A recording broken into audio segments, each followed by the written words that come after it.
যেই কাজে হাত দিচ্ছি সেই কাজটা হচ্ছে না, কোনো না কোনো দিক থেকে একটা কোনো ধাক্কা চলে আসছে। কী করবো, মাইন্ডটা ডিস্টার্ব। তো আমাকে আমার ওয়াইফ বললো হনুমান চালিসা পড়ো।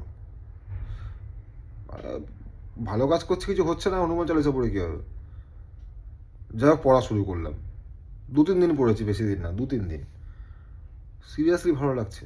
প্রবলেমগুলো সলভ হয়নি, সেটা আলাদা একটা জিনিস, কিন্তু হনুমান চালিসা পড়ে মনের ভেতরটা না একটা আলাদা কনফিডেন্ট আসছে, আরে হয়ে যাবে, ডোন্ট ওয়ারি।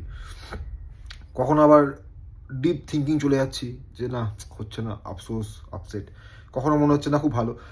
আমি বুঝতে পারছি আমি একটা জায়গা থেকে একটা জায়গাতে মুভ অন করছি, মানে পড়াটা সত্যি করে কাজে দিচ্ছে, কাজ হয়। পড়লে প্রবলেম সলভ হবে কি হবে না সেটা তো পরের কথা, কিন্তু নিজে একটা জায়গাতে পৌঁছাতে পারছি, এই যে স্টেবিলিটিটা, এটা খুব দরকার। যাই হোক, যারা পড়োনি তারা পড়া শুরু করো। আর আমি ভাবছি আমি এত লেট করে পড়া শুরু করলাম কেন।